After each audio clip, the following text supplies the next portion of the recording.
ہوا آپ آخر میں؟ جی آج تیسری بار بالآخر وکیل صاحب پیش ہوئے دوسری جانب کے. صبح یہ مقدمہ پہلے 9:30 بجے کال کیا گیا, اس کے بعد 11:30 بجے یہ بالآخر 1 بجے آئے اور 1 بجے بحث شروع ہوئی, اور آج 2:45 بجے تک یہ بحث جاری رہی ہے.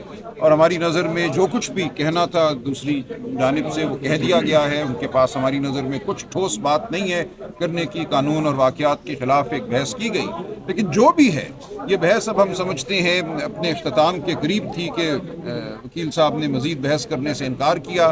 عدالت ابھی تاریخ کا متعین کر رہی تھی, اگلی تاریخ کے وہ عدالت سے فرار ہو گئے, اور یہ میں لفظ بہت افسوس کے ساتھ ادا کرتا ہوں.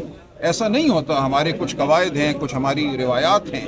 عدالت میں جج صاحب کے سامنے کمر موڑ کے نہیں نکلا جاتا جب ابھی بات چل رہی ہو, جب ابھی عدالت برخاست نہ ہوئی ہو. لیکن بہرحال ایسا بھی ہوا. ہماری تمام اقدار جو ہیں وہ پامال ہیں, اسی پامالی میں ہم نے آج یہ بھی دیکھا.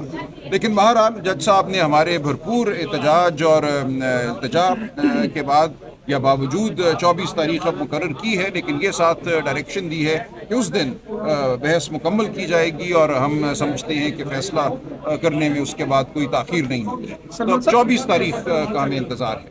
یہ بتائیے کہ 50 صفحات پڑے گئے, اس سے بھی زیادہ صفحات, کیا ایسی بات تھی کہ جس سے لگتا ہے کہ جناب کچھ بھی نہیں ہے جناب. کچھ بھی بار بار کمپلینٹ پڑی گئی, بار بار ایک مذاقہ خیز ایک سٹوری, ایک قصہ بیان کیا گیا جو میں دہرانا بھی نہیں چاہتا. وہ اتنا مذاقہ خیز ہے کہ دھرنے کے وقت وہ فرماتے ہیں کچھ ہوا اور میں بڑا احتجاج کرتا رہا اور بار بار احتجاج کرتا رہا اور میں کچھ بھی نہ کر سکا اور کچھ بھی نہ کیا میں نے. ہم نے پچھلی ڈیٹ پہ استدعا کی تھی, میں ابھی دہراؤں گا نہیں, اگلی تاریخ پہ ہم یاد دہانی کرائیں گے جج صاحب کی کہ ان صاحب کا جو کمپلیننٹ ہے ان کا کیا کردار رہا ہے ماضی میں, اور ان کی جو گواہی ہے وہ کتنی قابل اعتبار ہے. یہ عدالتی بات ہے, میں یہاں نہیں کرتا, لیکن اگلی تاریخ پہ تمام باتیں ہوں گی. یہ التوا کیوں بار بار لیا جا رہا ہے, اس کی کیا ریزن دیکھیے ہے؟ التوا کی وجہ بالکل واضح ہے. مقصد یہی ہے کہ معاملے کو طول دیا جائے, کیونکہ مقدمے میں اگر جان نہ ہو تو وکیل ایسا ہی کرتے ہیں. تو مقدمے میں جو کچھ ہے وہ تو کھل کر سامنے آ گیا.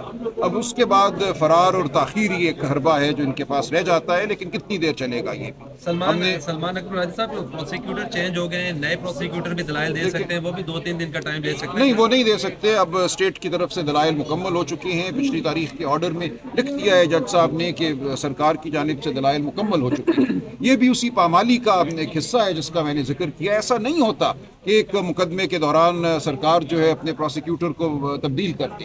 انہوں نے انتہائی میں سمجھتا ہوں منصفانہ بحث کی. جو قانون ہے اس کے مطابق پروسیکیوٹر صاحب نے پچھلی تاریخ پہ یہ کہا کہ کوئی مقدمہ نہیں بنتا, کوئی اختیار سماعت اسلام آباد میں عدالت کو حاصل نہیں تھا, اور اس کے بعد ان کو اچانک عید سے ایک دن پہلے چھٹیوں کے دوران تبدیل کر دیا گیا اور ان کی تقرری کہیں اور کر دی گئی. یہ تمام وہ جو روایات ہیں ان کی جو پامالی ہے, جب سرکار جو ہے انصاف کے مطابق قانون کے مطابق مقدمہ نہ چلانا چاہے بلکہ ایک سیاسی مقصد کے تحت مقدمہ چلانا چاہے تو ایسا ہی ہوتا ہے. سلمان اکرم راجہ صاحب یہ بتائیں کہ وکلا میں بائنڈنگ نہیں ہے, کیا ہے جو بھی روسٹر پہ آتا ہے بولنا شروع ہو جاتا ہے, اور دوسری بات یہ بتائیں سینئر کے ہوتے ہوئے جونیئرز کا بولنا یہ کہیں کی وکالت ہے. اب آپ ان کو بتا رہے تھے کہ ٹائی نہیں پہنتے, کوٹ نہیں پہن کے آتے, لیکن آپ میں بھی تو بائنڈنگ نہیں ہے نا سر. نہیں, بالکل ہر ایک پہ بائنڈنگ ہونی چاہیے, اور آپ نے دیکھا ہوگا کہ میں نے بالکل خاموش رہنے کا کہا جس کسی نے بات کی. بالکل ڈسپلن کا جو اطلاق ہے وہ ہر ایک پہ ہوتا ہے, ہر فریق پر ہوتا ہے. عدالت کو کھچڑی نہیں بننا چاہیے, مچھلی منڈی نہیں بننا چاہیے. جو روسٹرم پہ ہے, جو بات کر رہا ہے اسی کو بات کرنی چاہیے. خان صاحب کب تک باہر آتے ہوئے دیکھ رہے ہیں, اور سائفر کیس بھی کل لگا ہوا ہے, کیا سمجھتے ہیں؟ دیکھیں جی, ہمیں نظر آتا ہے کہ یہ تمام مقدمات اب اپنی آخری نزا کی صورت میں ہیں. یہ جھوٹے مقدمات تھے, ان تمام مقدمات نے دفن ہونا ہے اور یہ تمام سزائیں ختم ہونی ہیں انشاءاللہ. آئین اور قانون کے مطابق خان صاحب ہم سمجھتے ہیں اس مہینے کے آخر تک ان تمام مقدمات سے بری ہوں گے. آپ کا کیس بھی لگا ہوا ہے, مطلب ہے کہ ابھی تک کوئی سلسلہ نظر نہیں آ رہا جس طرح مینڈیٹ چوری کیا گیا. دیکھیے وہ تو اب عدالت عظمیٰ پہ ہے, اس کے لیے استدعا کی جائے گی کہ ان مقدمات کو تیزی سے سنا جائے.